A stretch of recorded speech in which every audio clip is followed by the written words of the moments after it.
In late 1992, an article appeared in the CSRM News, written by museum director Walt describing the success of the excursion railroad by reference to the motivation and organization of Buccaneers.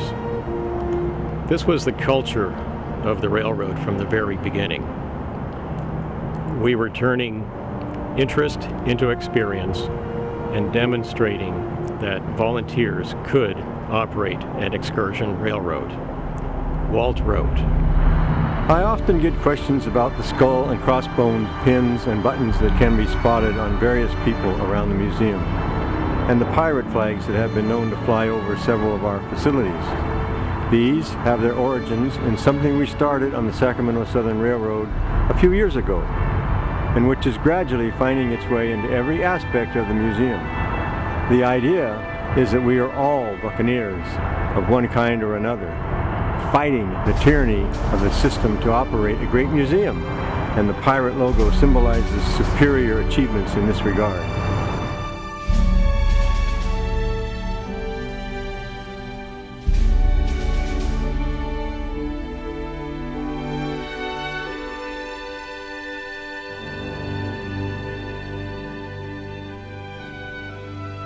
I also think that the pirate ship is a pretty good organizational model.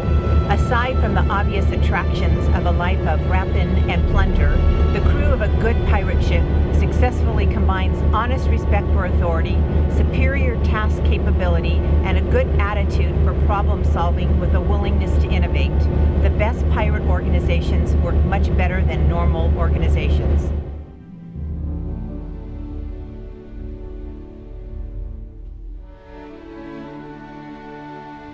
Nobody is a pirate by accident. It isn't an occupation one gets into by default, and it's hardly anybody's family business these days. Pirates have had to consciously decide to become pirates and agree to live by the rules of the ship. Right off the bat, there is more commitment and intentionality than is found in most job situations.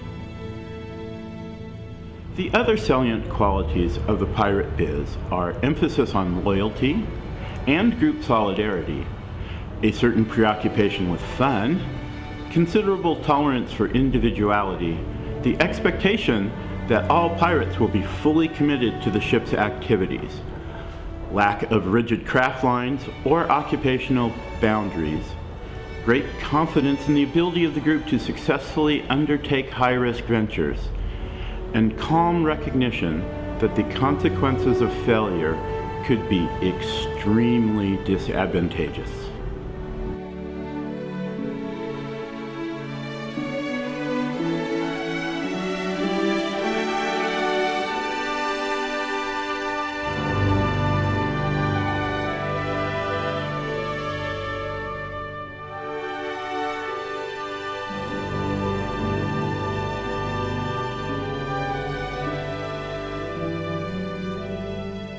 No manager ashore ever had a more dedicated staff than the crew of a pirate ship. A pirate captain also knows full well that he or she must stay ahead of the crew and behave in all respects as the leader. The captain understands that the crew could withdraw its consent to be led and select another captain. Head pirates are never complacent for long.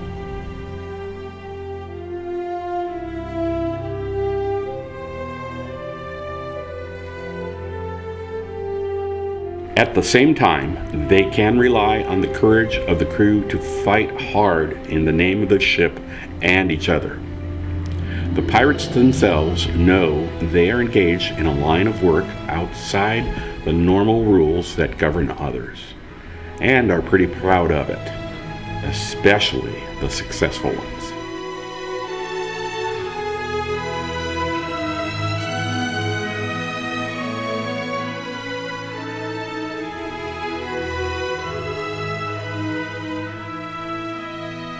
So how do you get to be a pirate at the California State Railroad Museum? By innovating and being creative in carrying out our mission. By a cheerful willingness to overcome frustration and pride. To look out for the museum and your fellow crew members. By becoming fully engaged in the affairs of the museum and by not giving in to mediocrity or convenience. Pirates have an attitude about getting the job done no matter what the obstacles and having a good time doing it. Piracy on the high seas may be passé and out of flavor, but there are a lot of worthwhile things to be said about pirates. I'll take the pirates every time.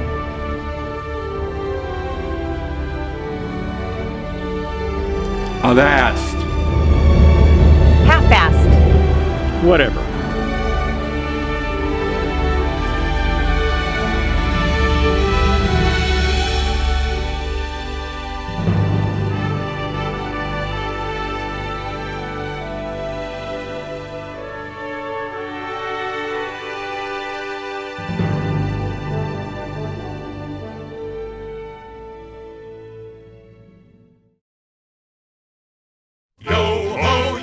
In late 1992, Walt. Let's try it again. Yeah. Heirs of the museum, and by not giving in to mediocrity or convenience. Hold on. It could be extremely disadvantageous. Ship's activities, lack of rigid classification. Rely on Hold up. I'm getting some of that. There is more commitment and intentionality than found in most job situations. Got tied up in that last one. So how do you become... Stop. Obstacles and having a good time doing it. We're beggars and flyers and ne'er-do-well cats. Drink up, me hearties, yo-ho. I bet we're loved by our mommies and dads. Drink up, me hearties, yo-ho.